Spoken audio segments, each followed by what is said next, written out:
हम लोगों ने कल क्या पढ़ा था? अभ्रंश अवहट। तो कुछ याद है क्या 10-12 विशेषताओं में से? है ना, आप भी बताइए, एक कोई विशेषता बताइए। चलिए एक हम बता देते हैं। अभ्रंश के 10 स्वर होते हैं, है ना, और अवहट में 12 स्वर होते, आय और औ। ठीक है, हाँ ठीक है, हाँ बताइए। अभ्रंश में 7 व्यंजन नहीं मिलते, कौन कौन? हाँ, एक या नहीं मिलता है, तालु वाला श नहीं मिलता है, मूर्धा वाला श नहीं मिलता है, ड़ नहीं मिलता है, और ढ नहीं मिलता है, नहीं, और अंग नहीं मिलता, और या नहीं मिलता है, चवर का, तो ये सब नहीं मिलता है। ठीक है, और कोई विशेषता आप बताइए, कोई भी एक बताइए। 3 वचन मिलते हैं संस्कृत में और 2 वचन मिलते हैं, हाँ, अभ्रंश और अवहट, और पुरानी हिंदी में और आज हिंदी में भी 2 ही वचन मिलते हैं। और क्या? हाँ, सरलीकरण होना ही था, चूँकि भाषा कैसी है, लोक जीवन की भाषा है, तो सरलीकरण हुआ ही। हाँ, उकार की प्रधानता है, बिल्कुल ठीक है, वहाँ तक देखने को मिलता है, बिल्कुल सही है। अभ्रंश का समय क्या है आप बताइए, सबसे पीछे। हाँ आप, हाँ आप, अच्छा आप नहीं आए थे, अच्छा। 500 से 900 ईस्वी अभ्रंश का समय, और अवहट का समय 900 से 1100, और पुरानी हिंदी का समय 1000 से 1400 ईस्वी का समय है। ठीक है, पुरानी हिंदी का समय 1000 से रखिए, कोई 100 साल का कोई फर्क नहीं पड़ता, है ना। हाँ 1000 लिखवाए थे, बिल्कुल सही है, तो आप भी वही लिखिए, 1000 से 1400 ईस्वी। ये कब का समय है? प्रारंभिक हिंदी का समय। ठीक है, हाँ, ऐसा नहीं होता कि एक चीज़ समाप्त हुआ दूसरा हुआ, ये ओवरलैप करता रहता है ना। हाँ, ऐसा बिल्कुल नहीं है कि जी हमने एक लाइन खींच दिया, ये अभ्रंश की लाइन है, ये अवहट की लाइन है, ऐसा नहीं है। क्योंकि भाषा का विकास एक ग्रेजुअल डेवलपमेंट है, और आप एक्यूरेट डेट निर्धारण नहीं कर सकती, तो प्रवृत्तियों की बात है ना। ठीक वैसे ही है जैसे ये तो हजारों साल की बात है, ठीक वैसे ही है जैसे 100 साल के जीवन में कहा जाए कि आप युवा कब हुए, एक सवाल किया जाए, तो आप कोई कहेगा कि जी 13 साल में हुए, कोई 14 में कहेगा, कोई 15 में कहेगा, कोई 18 में कहेगा, कोई 19, कोई 22, कोई 25, सब सही कह रहे हैं।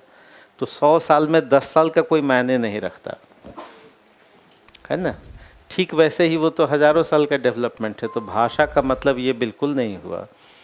आप ये कहेंगे कि जी 13 साल 6 महीने 5 घंटे और 5 सेकंड हुआ, नहीं, तो ऐसे ही भाषा में भी हम लोग नहीं कर सकते, इसलिए वो ट्रांजिशन फेज का है।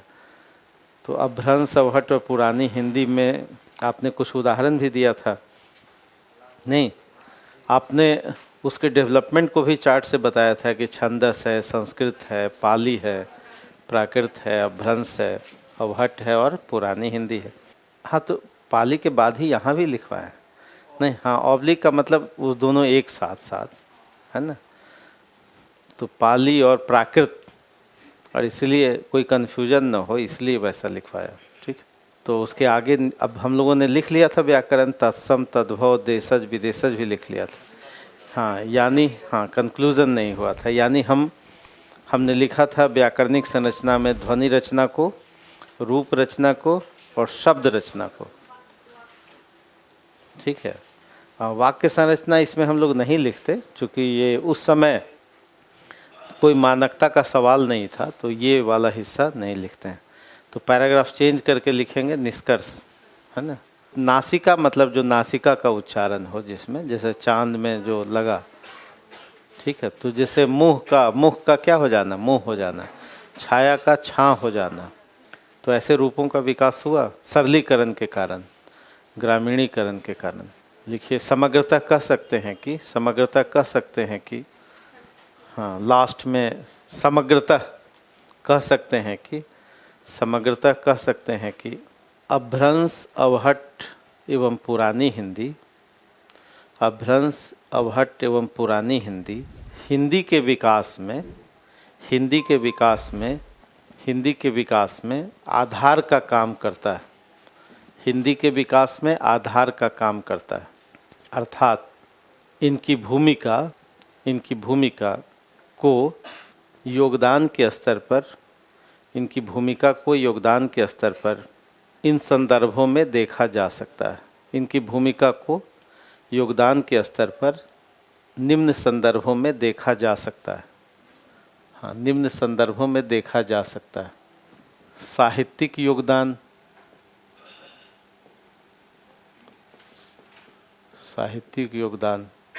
और इसमें संवेदना और शिल्प के स्तर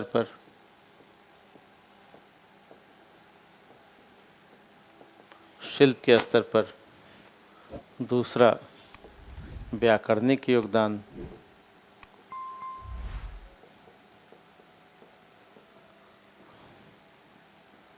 ध्वनि रचना, रूप रचना और शब्द रचना के स्तर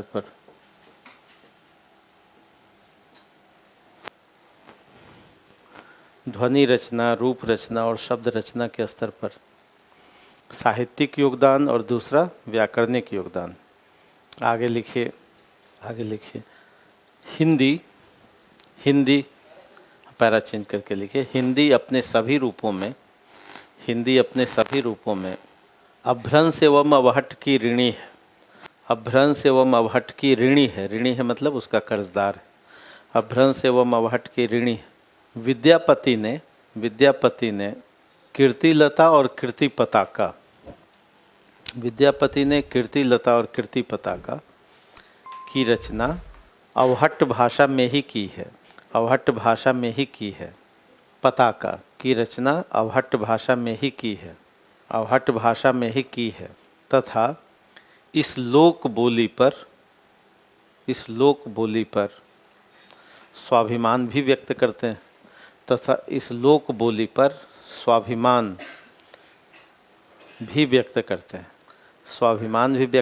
हैं और डैश दे करके लिखिए देसिल बहना सबजन मिठा।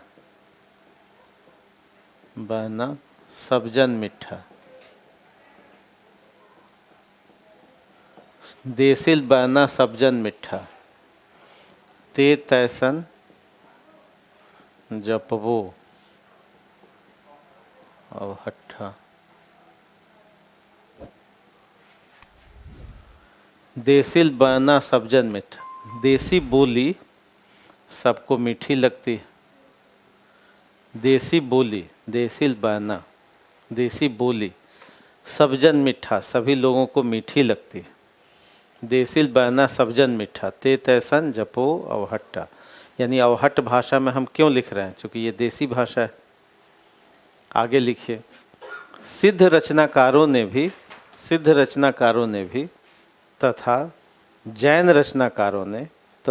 रचनाकारों ने अभ्रंश एवं अवहट्ठ का प्रयोग किया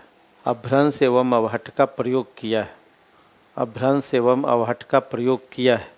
जिनके साहित्य में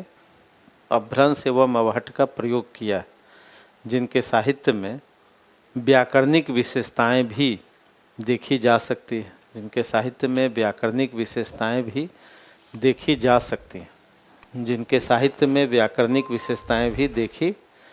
सकती हैं। और एक उदाहरण दीजिए पंडिया सल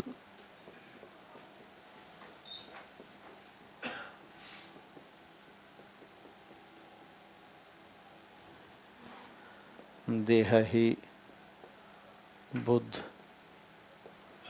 बसत न जाना। पंडिया सल सत बखाना देहहि बुद्ध बसत न जाना। पंडिया सल सत बखाना देहहि बुद्ध बसत न जाना। और यहाँ पर लिखिए ण की प्रधानता, संयुक्तिकरण, ऐसे ही एरो लगा करके ही उपसर्ग, ही का प्रयोग अन्य प्रसर्गों के लिए,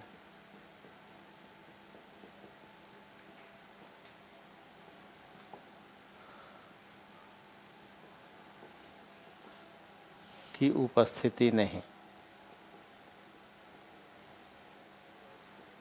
तो इन सब विशेषताओं को आप पंडिया सल सत्य बखाना देह ही बुद्ध बसत न जाना, और इसी तरह से एरो करके लिखिए। क ख में संयुक्तिकरण, ये इनकी विशेषता है। ण की प्रधानता है, ण कई जगह है ना। बसत, तालु वाला श और मूर्धा वाला श नहीं मिलेगा, और ही का प्रयोग अन्य सभी प्रसंगों के लिए। ये सब किसकी विशेषता है? अभ्रंश अवहट की विशेषता। तो हो गया। ये था अभ्रंश अवहट। और नहीं, निष्कर्ष एक लाइन का भी हो सकता है, निष्कर्ष 5 लाइन का भी होता है। इसका कोई फिक्स्ड पैमाना नहीं है ना। आप अपनी बात, एक ही पैमाना है कि जाते जाते परीक्षक को कुछ ऐसी बात बता दें कि वो मेरा अंक न काटें, 2 अंक और बढ़ा दें। नहीं, तो इसके लिए कोई निश्चित पैमाना नहीं है। ये सिर्फ एक मनोवैज्ञानिक पहलू है। ठीक है, प्रारंभ भी आप लिखें तो हो सकता है कि कई बार हम प्रारंभ एक ही लाइन का लिखें, तो लेखन शैली। कई बार हो सकता है हम 4 लाइन का लिखें, लेकिन ये कदापि नहीं होगा कि आप 10 लाइन की भूमिका लिखेंगे, क्योंकि वो फिर क्या करता है, मनोविज्ञान ये कहता है कि वो आपको फिर नीरस लगने लगता है। क्योंकि पहला परिचय, आप मान लीजिए किसी से आप परिचय कर रहे हैं, तो जी हमको आप आधा घंटा दीजिए, परिचय करेंगे, कोई नहीं देगा, नहीं है ना। किसी अनजान व्यक्ति से आपका परिचय हो रहा है तो कितनी देर का होगा? 2 मिनट का होगा, 5 मिनट का होगा। अब कहेंगे कि नहीं जी अब आधा घंटा तक उठेंगे ही नहीं, तो वही हुआ कि जी हम 10 लाइन लिख रहे हैं परिचय में। ये ठीक वैसे ही है जैसे किसी व्यक्ति से आप मिल रहे हैं, कह रहे हैं कि जी हमको, और फिर जब विदा ले रहे हैं तो विदा ले रहे हैं तो है ना, कुछ ऐसी बात कह के कि उनके जेहन में क्या हो, ये सिर्फ इतना ही भर है। आपके पास विषय है, आपके पास ज्ञान है, आपके पास अभिव्यक्ति है, और इस सबका मूल उद्देश्य है अंक लेना। नहीं, इन सबका मूल उद्देश्य क्या है? अंक लेना। ये सब तो माध्यम है, और इस अंक से फिर एसडीएम बनना। ना आपका उद्देश्य अभ्रंश पर शोध करना है, ना अभ्रंश पर आपका ज्ञान है ना बांटना है। आपका उद्देश्य ये है कि हम ऐसे लिखें कि बाकियों से क्या हो, थोड़ा बेहतर हो, और उनसे हमको अधिक अंक मिले। एवरेज 60% अंक से ऊपर तो मिले ही मिले, इतना ही उद्देश्य है, और इसी उद्देश्य पर नज़र रखनी है। माध्यम क्या है? ये लेखन शैली और आपका नॉलेज। अब इसमें यह है कि आप गलत लिखेंगे, वर्तनी की गलती होगी, आप इसलिए प्रेजेंट करें ठीक से। और छोटे छोटे पैराग्राफ, छोटे पैराग्राफ क्या करता है, नीरस नहीं बनाता आंसर को, तो ये लिखते लिखते हो जाता है। और बाकी वहाँ पर चूँकि आप प्रैक्टिस पहले से किए रहेंगे तो वहाँ पर लिखना आसान हो जाएगा। हालांकि कई बार हम लोग जो है, जो आपकी कॉपी में है उसका आप 70% ही लिख पाते हैं, तब भी अच्छे मार्क्स मिलते हैं। लेकिन वो लिखते हुए कभी ब्लंडर करेंगे तो दिक्कत तो आएगी, मतलब बड़ी गलती होगी तो किसी को भी इरिटेशन पैदा होगा या नहीं होगा कि नहीं, वाजिब है। तो यही बात। तो अब एक चैप्टर हो गया आपका अभ्रंश अवहट। इसमें तो शाब्दिक तत्सम तद्भव देशज विदेश, हाँ बिल्कुल यही वाला। और इसमें ये सवाल हो सकता है कई बार कि आपसे पूछ दे कि परवर्ती अभ्रंश के बारे में बताइए, है ना, ऐसा कई बार हो सकता है। तो इसका मतलब क्या है? अभ्रंश के बाद तो क्या पूछ रहा है आपसे? अवहट पूछ रहा है ना। तो ये तो कॉमन सेंस है कि भाई परवर्ती अभ्रंश पूछ दे, तो इसका मतलब क्या निकला? अवहट निकला। तो पहले एक लाइन में बता दीजिए कि परवर्ती अभ्रंश का आशय अवहट से है। तो बार बार लिखने की जरूरत नहीं है परवर्ती अभ्रंश, आपने एक लाइन में बता दिया कि परवर्ती अभ्रंश का मतलब क्या है। या कहा जाए कि पूर्ववर्ती अवहट, पूर्ववर्ती अवहट, तो इसका मतलब क्या है? अभ्रंश से, यानी अवहट से पहले। ऐसे सवाल थोड़े से कभी कभी लोगों ने पूछे हैं। हाँ, अगर पूछा जाए कि अभ्रंश की व्याकरणिक विशेषता, तो भी यही पूरा लिखेंगे। इसका मतलब ये नहीं कि शाब्दिक छोड़ देंगे, ध्यान रहे, है ना। शाब्दिक तो लिखना ही लिखना है, या पूछा जाए या ना पूछा जाए। कई बार उन्होंने अलग से पूछ दिया है। क्यों पूछ दिया? क्योंकि सिलेबस वैसे ही लिख दिया, व्याकरणिक एवं शाब्दिक विशेषता। तो वैसे एक लाइन में, वैसे तो शाब्दिक लिखते ही हैं आप, किसी भी कीमत पर लिखते हैं, क्योंकि व्याकरण का मतलब ही है कि ध्वनि रचना पर लिखेंगे, रूप रचना पर लिखेंगे और शब्द रचना पर लिखेंगे, तो पूरे व्याकरण को डिफाइन ही कर रहा है। ठीक है, तो आसान है, प्रैक्टिस कर लेना है। 1-2 कविताएं लिख लेनी है। आपने 3 कविताएं लिखी हैं यहाँ, नहीं? भला, अच्छा, भला हुआ जो मारिया, ये भी लिखा है। शायद अंदर गंगा बाहर गंगा, ये भी लिखा है। ये भी विद्यापति की भी पंक्ति लिखी है, और फिर एक सरहपा की भी पंक्ति लिखी। ठीक है, तो हो गया। दूसरा इसमें सवाल क्या बन सकता है? दूसरा सवाल बनेगा जो अब तक कभी नहीं पूछा गया है, वो है अपभ्रंश एवं अवहट्ट का हिंदी पर प्रभाव।